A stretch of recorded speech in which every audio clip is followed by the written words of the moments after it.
nasa Barangay Calaclan tayo. Kita nyo na yun, nasa Barangay Calaclan. Nandito tayo sa taas ng highway. Kaya pakita ko sa inyo yung highway. Ayan, yung lugar na yan na tinutulukan ng camera ko ay papunta ng ano yan, city proper. At ito naman ang aking nasa baba. Nasa taas ako ng kalsada. Yung mga bahay nasa baba yan. Dati wala mga bahayan dati nung araw dito. Nung bago pumutok ang pinatubo, pagkatapos ng pagputok ng pinatubo, biglang dumami ang mga tao rito. Alam ko walang mga titulo ito eh. Bigla na lang nagsidamihan.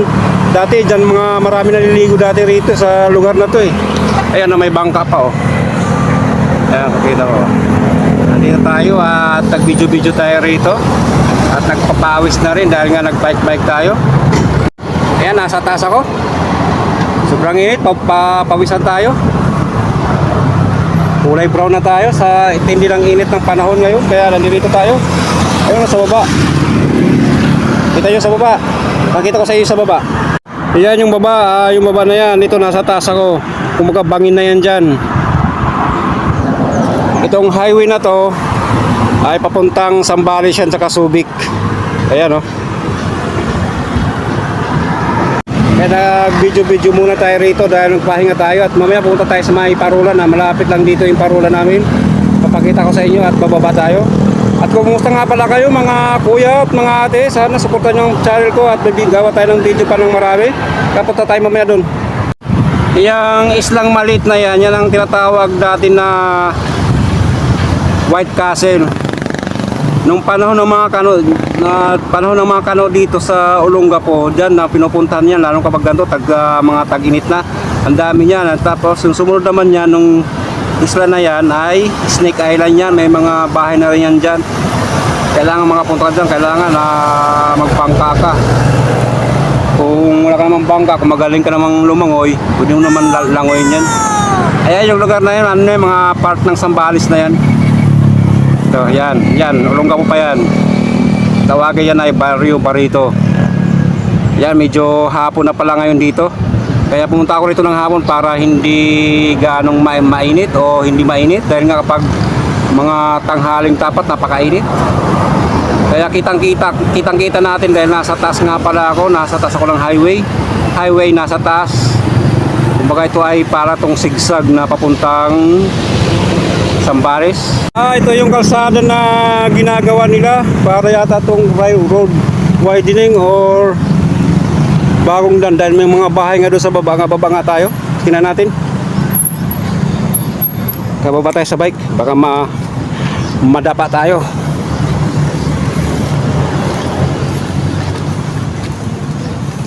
Yan na kung magiging malikot yung hindi ka pa tayo madulas.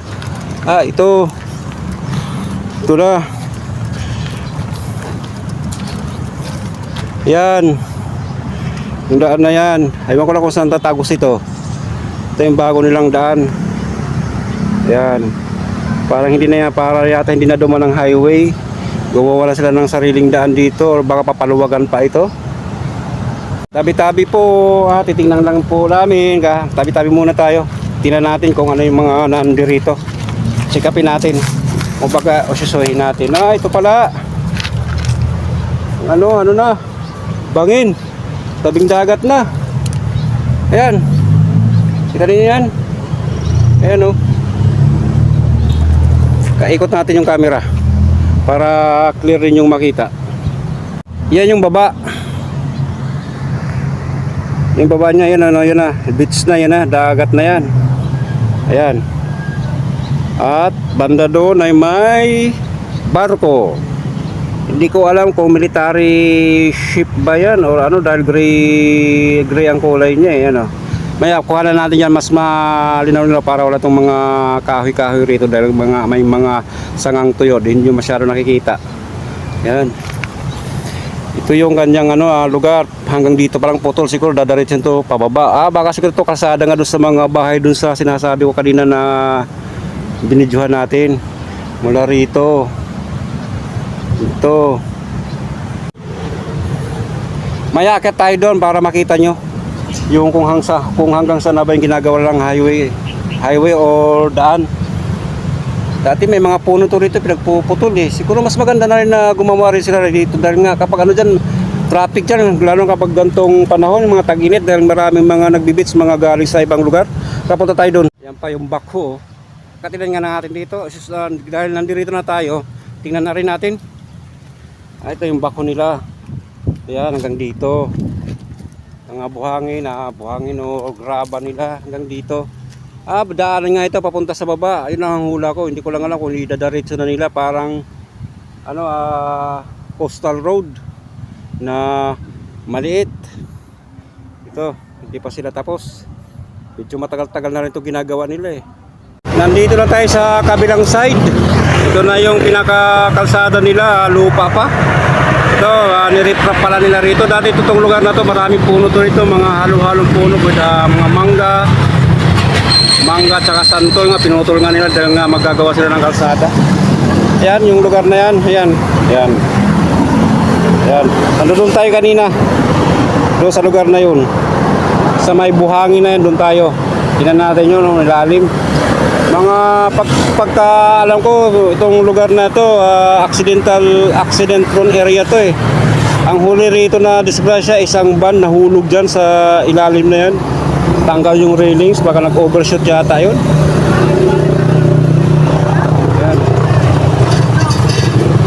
Yan yung barko kanina. Di pa tayo banda doon.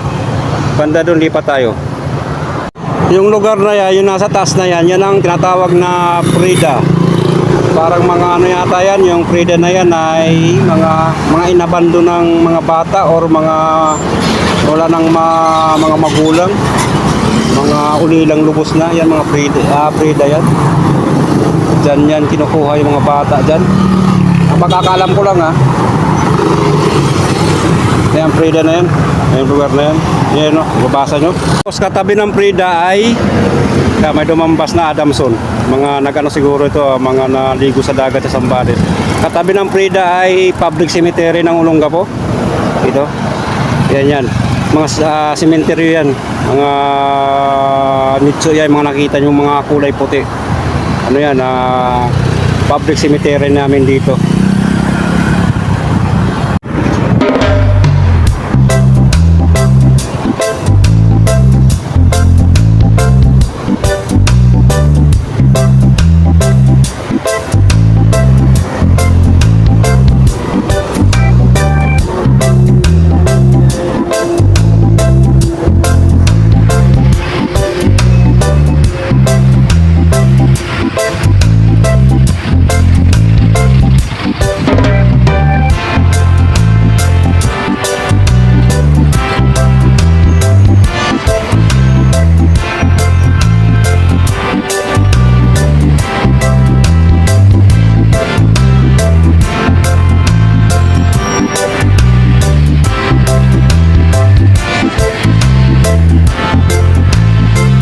Ito, hindi pa tapos.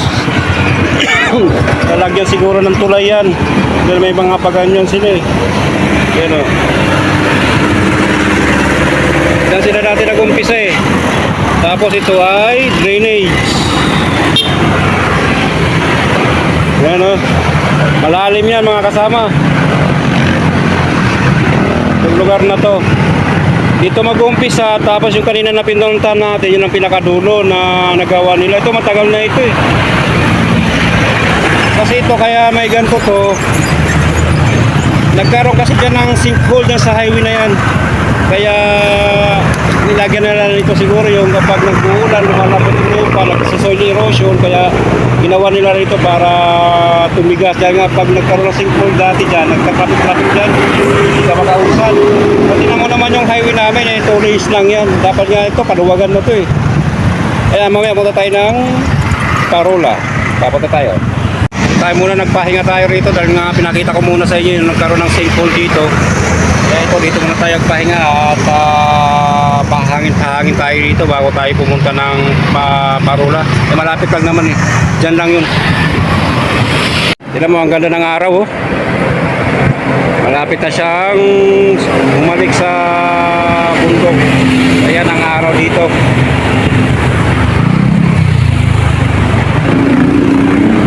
may puno lang, hindi masyado nakikita. Doon, tingnan natin maya doon kung maganda ba ang kanyang pagkakakuha. Makapunta dyan, tignan mo nga may sarado na. Dati wala naman to, yun, nilagyan ng no parking. Ano, nabili na ba to? Ayan, oh. Oh, doon pa meron na pang no trespassing. Ano nangyari dito? Dati open to ah. Ang nangyari, ay ang araw. Dati nakakapunta tayo banda dun eh. Ngayon, binarahan na, sinaraduhan na. Nakakalungkot lang. Ano tayo dito makakababa doon? Pakita ko sana sa inyo yung ano,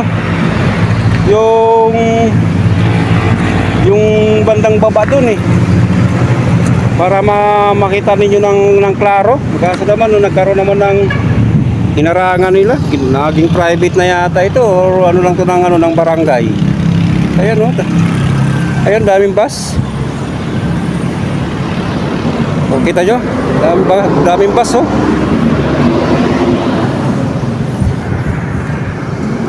Ano? Dati ito wala tong tali.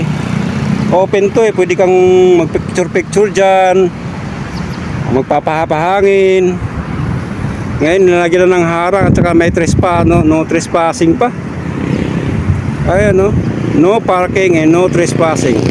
Private ba to? O inarkila ito ng mga bus na to para sa kanilang depo ba o garahean. Ayan, ang ganda ng araw oh. Ayan oh.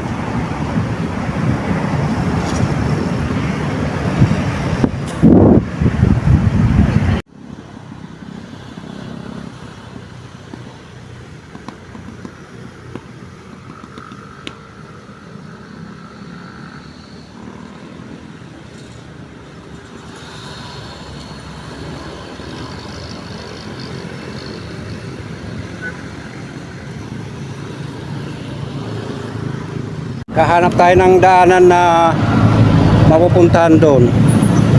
Pwede ba yata duman dito kasi naka-trespassing, baka ano tayo rito, mahuli tayo, baka barilin tayo eh. Punta tayo doon, hanap tayo sa may hagdanan. Sana walang aso dahil huling punta ko dyan eh, may aso eh. Baka naman tayo makagat eh, pero subukan pa rin natin na makapunta doon sa tabing dagat at sa Parola. Punta natin. Daanan niya papuntang dagat yan. Parola ka, daan tayo.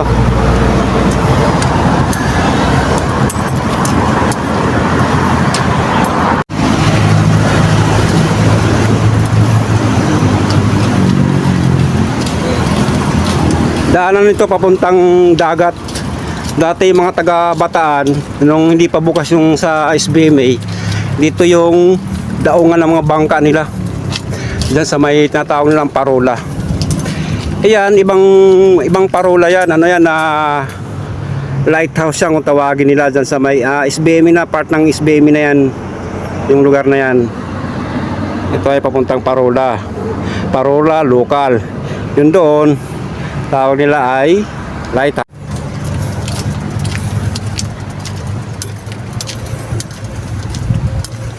Yan o, medyo hagdanan, taka baba tayo. Yay!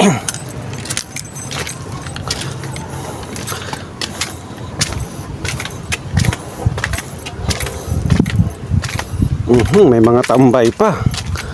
Ano na ito? Hindi pa na rito. May maganda to rito. Ano, mahangin eh.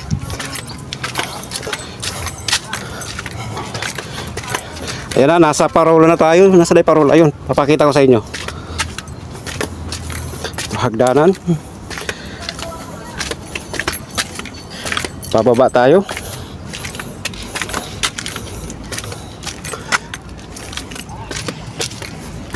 Yan na yung mga bangka.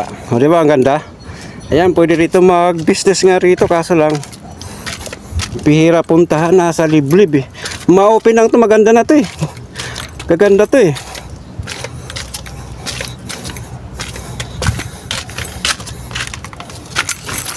Itong lugar na to, yan o, nagsialisa na yung mga kabataan.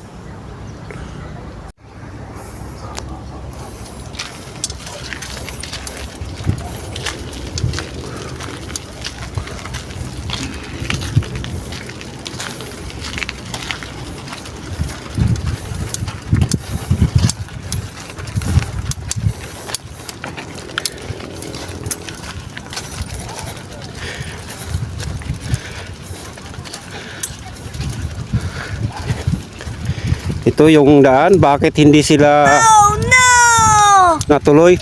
Kaya nga at bakit ano yung matanda, ano nga natin kung ano bang sasabihin niya, kung harangin tayo, ano natin kung anong dahilan niya. Dami namang aso ito.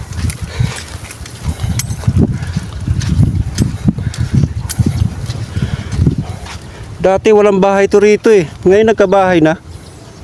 Ano to, private na ba to? Public to, alam ko public to eh. Nay, pwede pumunta doon?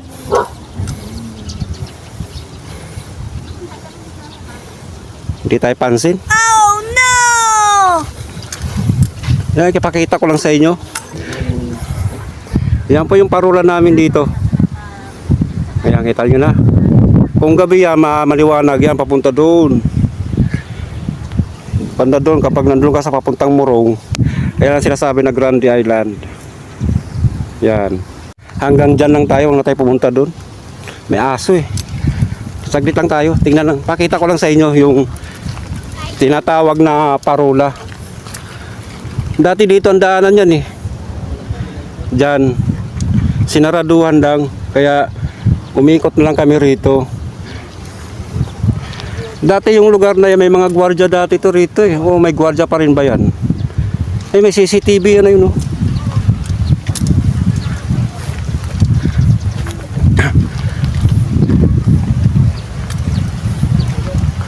So, malapit na tayo sa dagat.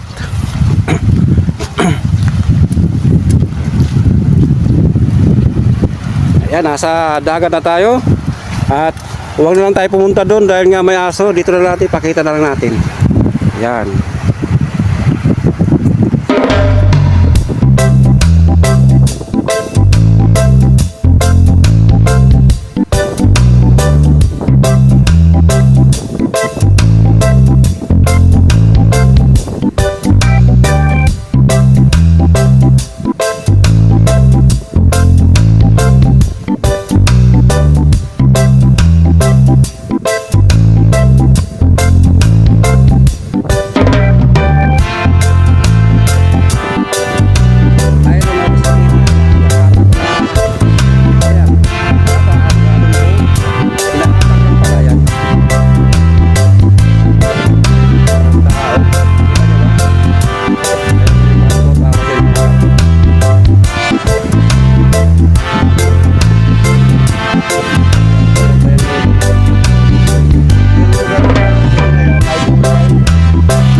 Ayan na yung parola, kitang-kita na ninyo yung parola.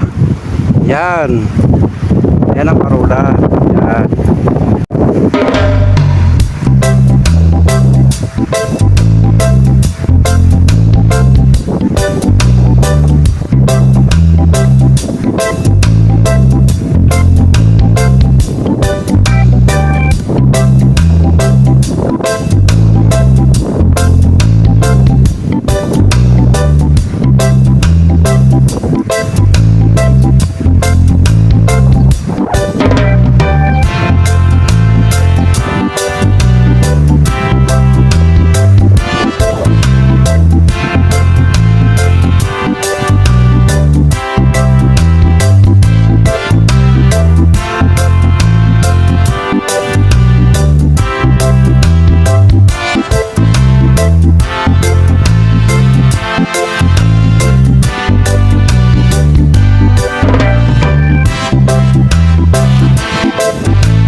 Ayun o, mayroong ano, yate. Yate ni Pacquiao yata yan. Parang sana, parang daming ilaw parang Christmas light close up natin. Ay, di pa klarado yung kanyang liwanag sa camera.